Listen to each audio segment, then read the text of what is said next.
Hello, students, and welcome back in the session. Today, we will continue with lesson 8 of Moments, that is, A House is Not a Home, written by Zan Godioso. Okay, before we continue, let's do a quick recap of what we have learned in the last class. This story is based on the theme of adjustment issues encountered by teenagers. In our life, we face certain situations which becomes intolerable and we are unable to adjust to them. We need to face these situations or problems and tackle them with patience and a positive approach. The story helps us to understand the difference between a house and a home. So, what is the main difference here? A house denotes a structure made of concrete material, while a home refers to a place where love and concern bind the people together. So, this is the basic difference between a house and a home. So, here the author faces a challenging situation when he joins a new school. He goes to a new place, new school. He is unable to adjust here to this situation, to this school. His old teachers encourage him to adjust to his new school. So they advise him that he needs to get adjusted to the new setting. One day, as he was sitting with his red tabby cat doing his homework, the seams of the ceiling of his house caught fire. So they catch fire. There was smoke all around the room. He and his mother ran out as the roof was engulfed in flames. So the entire roof had caught fire, it was burning. His mother ran back into the house to get some important documents. So he saw his mother running into the house and bringing out certain documents that were really important, and among them being the photographs of his father who was no more. So, this is what we learned in our class last time. Now, let's see what happens after this. I was about to run after her when I felt a large hand hold me back. It was a fireman. I hadn't even noticed that the street had already filled with fire trucks.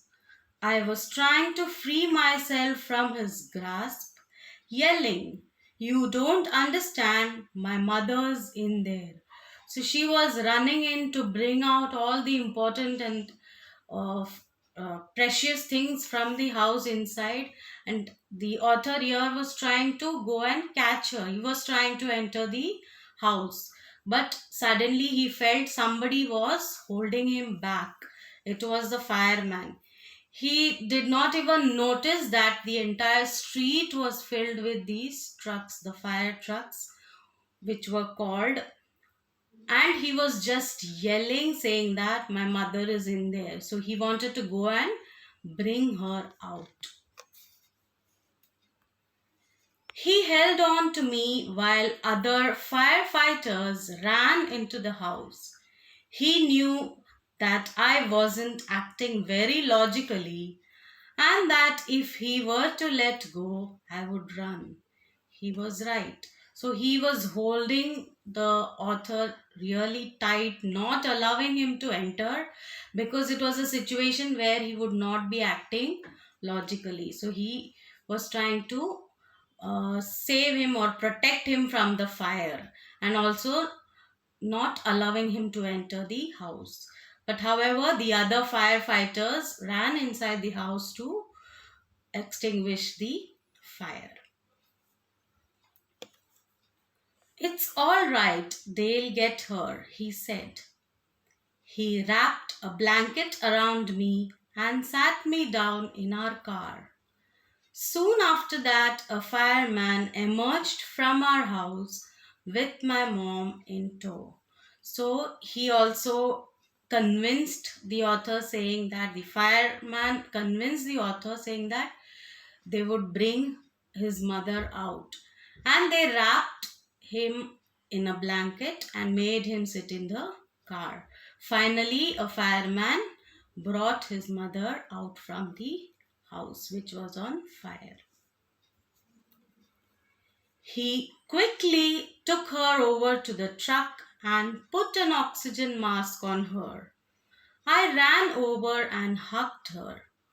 All those times I ever argued with her and hated her vanished at the thought of losing her. So she was inside the house, which was on fire. She was gasping for breath. So the fireman took her immediately near the truck and put an oxygen mask on her so that she could breathe. The narrator or the author immediately ran to her and hugged her. He was thinking that whatever he had argued or he hated her for certain things vanished at the thought of losing her, because he couldn't see his mother suffering at that particular moment. "She's going to be okay," said the fireman. "She just inhaled a little smoke." And then he ran back to fight the fire while my mother and I sat there dazed. I remember watching my house burn down and thinking that there was nothing I could do about it.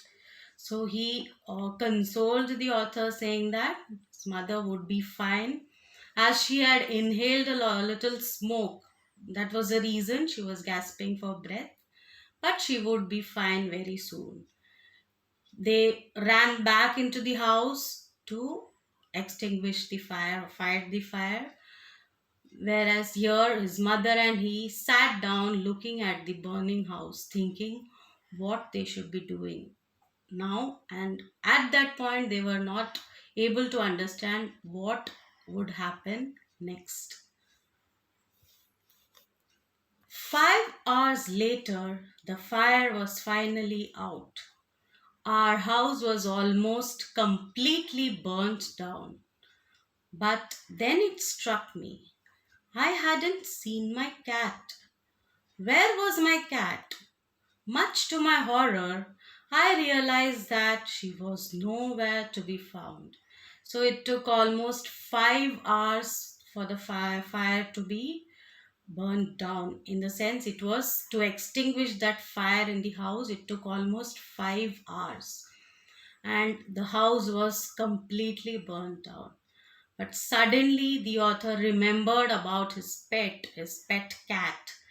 He couldn't find this cat anywhere. He was in real stress as to where his cat had gone, because the cat was nowhere to be found. It was not seen anywhere around. Then all at once it hit me: the new school, the fire, my cat. I broke down in tears and cried and cried. I was suffering loss, big time. So he was totally in tension, totally stressed, because first was his new school, which he was not getting adjusted to.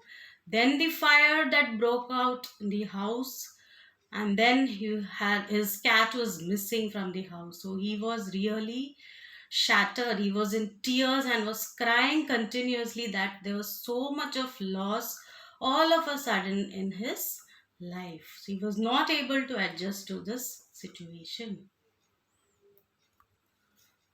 The firemen wouldn't let us go back into the house that night. It was still too dangerous. Dead or alive, I couldn't imagine leaving without knowing about my cat. Regardless, I had to go, because there was a huge fire that had taken place in the house. The entire house was damaged, The firemen were not ready to let them go into the house because it was still dangerous to enter the house. But however, the narrator was not ready to leave the place without knowing the whereabouts about his pet cat. But they had to go. They couldn't be staying there looking at the burnt house that night. We piled into the car with just the clothes on our backs and a few of the firemen's blankets and made our way to my grandparents' house to spend the night. So they sat into the car, they got into the car with just the clothes they had, and the firemen had given them some blankets. With that on their body, they made their way to the grandparents house. So they had to spend the night in their grandparents house. So the narrator and his mother moved towards his grandparents house. The next day, Monday, I went to school. When the fire broke out, I was still wearing the dress I had worn to church that morning, but I had no shoes. I had kicked them off when I was doing my homework. So next day, it was a Monday, he had to go to school.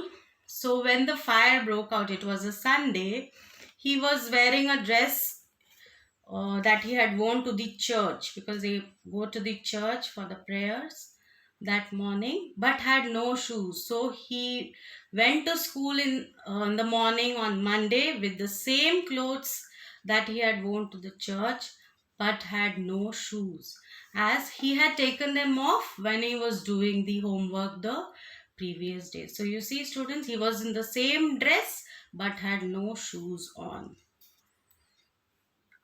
They became yet another casualty of the fire. So I had to borrow some tennis shoes from my aunt. Why couldn't I just stay home from school? My mother wouldn't hear of it, but I was totally embarrassed by everything. So even his shoes were damaged in the fire. So he had to borrow tennis shoes from his aunt to go and wear it to school.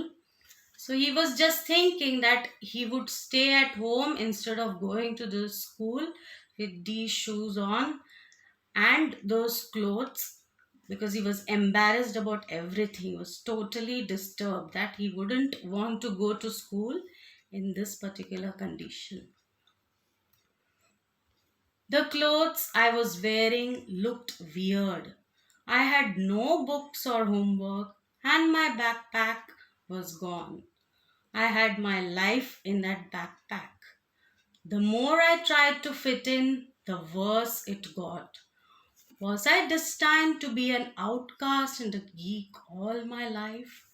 So his clothes, he felt, was looking really weird, not suitable for school. Also, he had no books, no backpack, everything was destroyed in the fire. The more he tried to fit in, he tried to adjust, the worse it got because everything was destroyed. All his belongings were destroyed in the fire.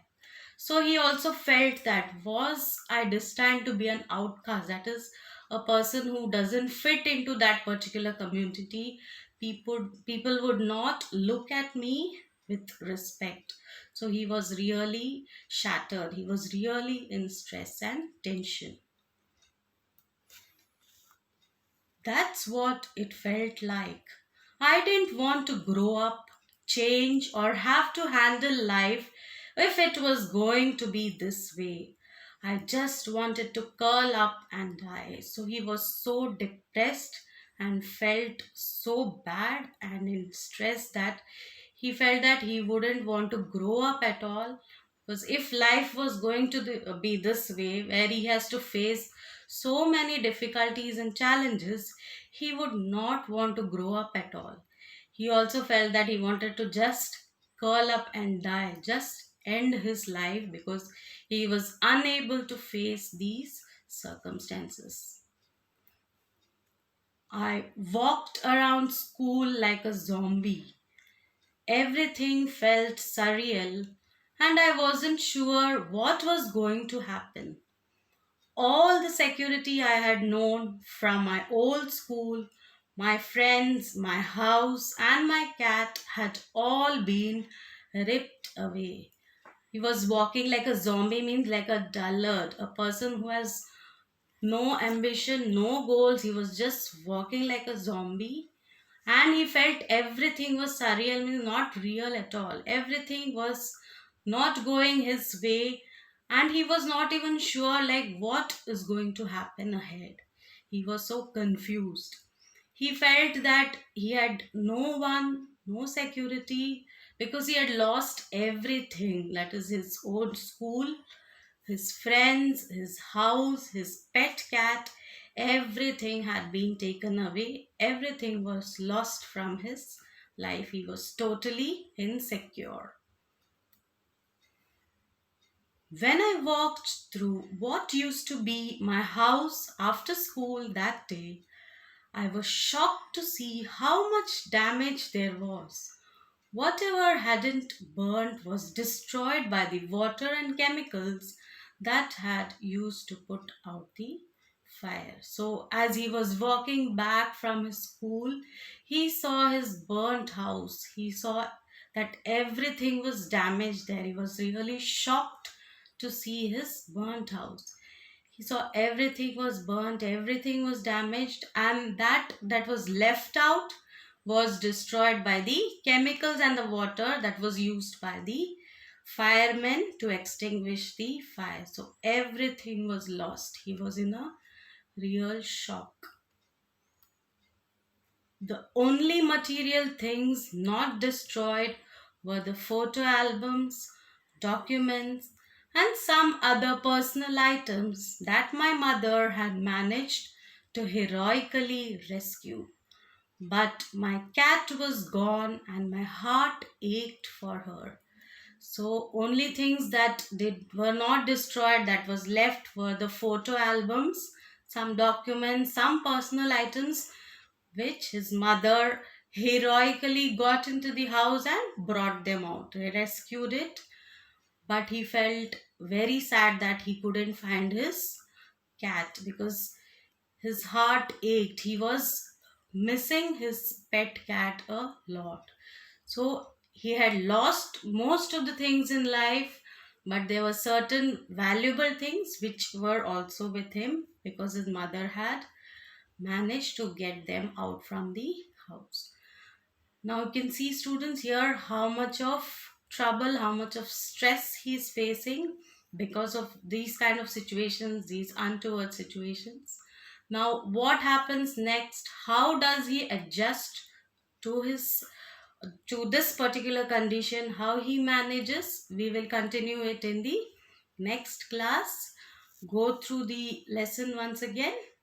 Now you'll get a link wherein you have to answer the questions given and submit the same on that particular link. Thank you.